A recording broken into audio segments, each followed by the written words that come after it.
Life as an unending field trip. Do you remember your first school field trip? Some of my childhood memories are hazy, others crisp as freshly pressed linen sheets. All I know is that we were supposed to pay attention. We were supposed to see. What if your eyes never stopped seeing? The first 2 weeks. I have tried hard to find a phrase that best encapsulates what it has been like after I had Glass. If you ask a Google Glass explorer who has integrated well with this innovative heads-up device, you'll probably get pauses and fragmented statements, including, "just awesome," and "really great." Words fail to express the experience. The one phrase that has haunted me since I put it on July 1st, 2013 is this: life as an unending field trip. It's not that I didn't see things clearly before I put them on. I'm trained to look at things, to observe them carefully, to notice.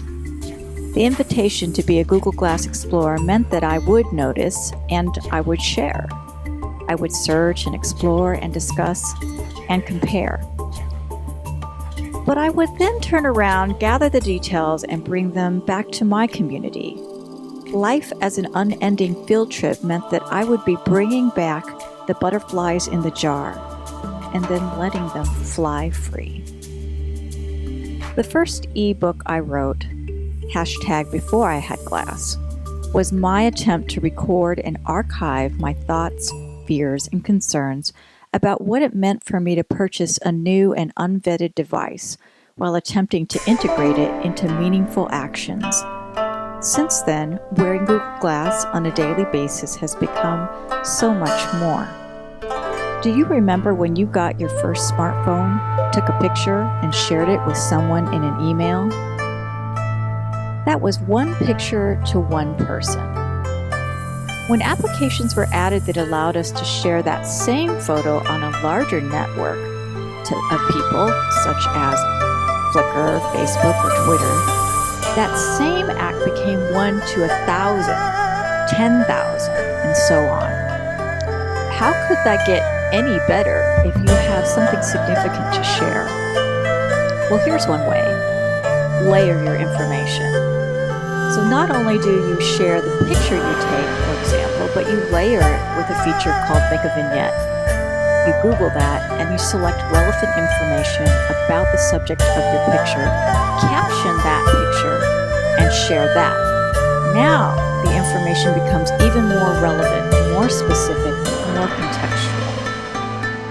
I can not only share the piece of folkloric music I'm listening to, say some Middle Eastern music, but the name of the composer, the artist, and the place that I found it in, all in a more seamless action.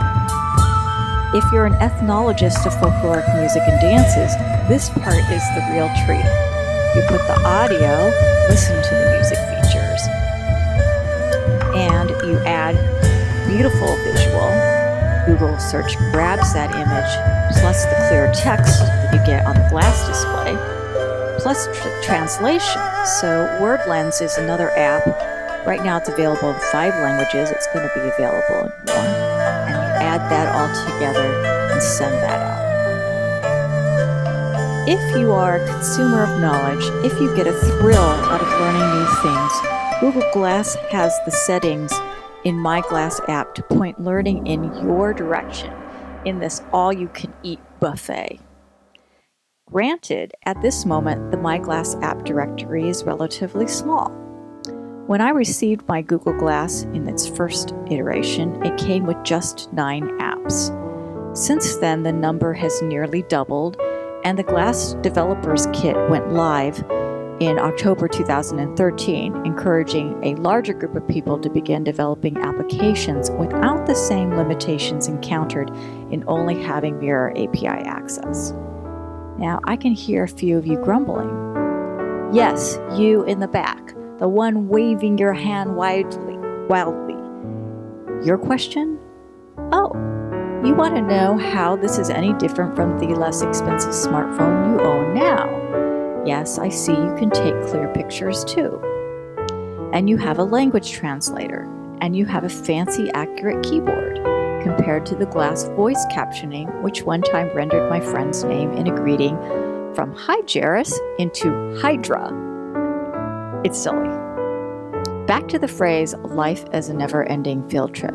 There are many uses of Google Glass that do not stop because you need your eyes looking ahead of you, or you need your hands free to operate a car, a bicycle, or in my case, a paddleboard while navigating a lake. Or in this example, I'm reading text off of another screen. I could be reading the text right off of Glass. A field trip experience can keep going and going and going as long as Google Glass has charging connectivity. And if you lose connectivity, you can still record video and take photos with any available memory on the 16 gigabyte device. Right now, the biggest limitation users run into is battery life. And this limitation is very easily taken care of by adding a rechargeable battery pack such as the Anchor, which conveniently charges your Android or iPhone as well. So, no more excuses? Let's get to it, shall we? There are plenty of activities that are challenging to do if your hands are full. Here's my short list of activities you can safely do while wearing Google Glass without distraction. Okay, I was about to read more. You'll have to wait until my next installment. Stay tuned.